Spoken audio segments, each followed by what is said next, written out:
Today we will study the rule of law and its contribution to the growth of a free market capitalist economic system. My name is Professor Harold Justman. I teach law at Menlo College in Atherton, California. One of the subjects I teach is the legal environment of business. The four legal doctrines are 1, the rule of law, 2, sovereignty, 3, economic sovereignty, and 4, the sources of the law. The next doctrine we'll be discussing is sovereignty. Simply, sovereignty is the right to make the rules, which then are incorporated into the rule of law.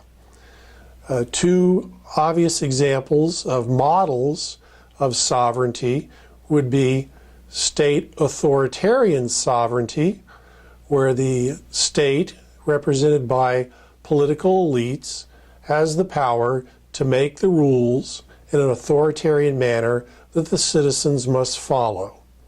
The other model that we can see is popular sovereignty, usually associated with democracy, whereby the people elect representatives who then create laws that they must obey. And if the people don't like the laws, they can elect different officials to create different rules that they must obey. So sovereignty is the ability to make the rules that are then incorporated into the rule of law. Now, the rules of law that are created will also affect and determine the economic sovereignty of citizens. So your economic sovereignty is dependent upon who's making the rules and what rules they make. Now, two models that are currently in existence regarding economic rules would be state capitalism or popular capitalism. These two models are prevalent today. Prior to state capitalism, from the end of the World War II for about 4 decades, we had economic models such as communism, where the state, an authoritarian figure, was able to create an economic model that was based upon the government owning the means of production.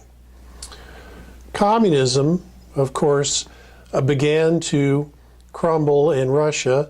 China began to experiment with privatization of land beginning, say, approximately 1978. And then, of course, communism was abandoned in 1989 when it became clear that where the government owned the means of production, there was not a proper allocation of resources such as land and labor and capital.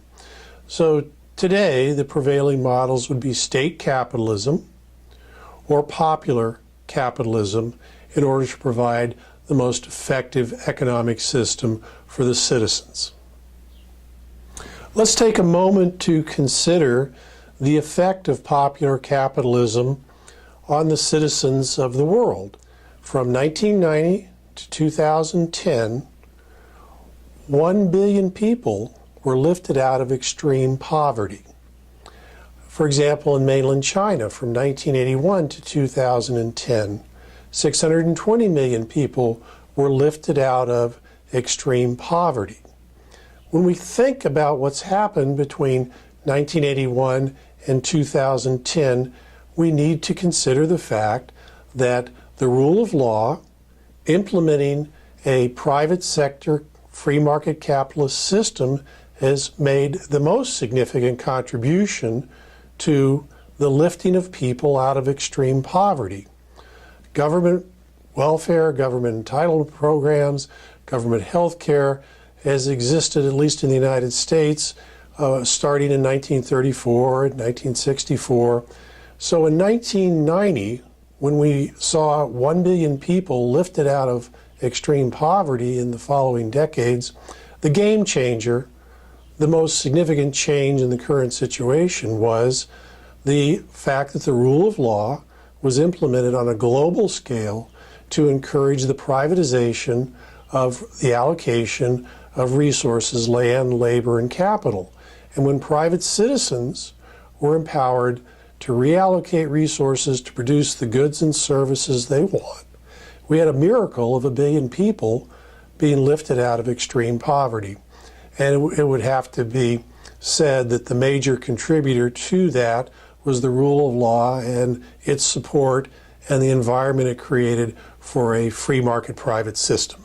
We can see the effect of the rule of law and its support of popular capitalism from 1990 to 2010 demonstrated that building on the existing base of government entitlement programs, government welfare programs, government jobs, and taxation of the rich, building upon that, when you add the ingredient of a rule of law supporting a free market capitalist system, you can lift significantly by that change 1 billion people out of poverty. So in summary, let's look at the GDP of China after it embraced the rule of law and embraced the privatization of the resources of the country so that private people engaged in free market activities could engage in economic sovereignty. In summary, in the area of sovereignty, the doctrine of sovereignty, we have two issues to deal with. One is, do we have a state authoritarian sovereignty, or do we have popular sovereignty associated with democracy? That choice will affect the economic sovereignty of the citizens. With an authoritarian state, you will have state capitalism. With a popular sovereignty, you will have popular capitalism as an available model.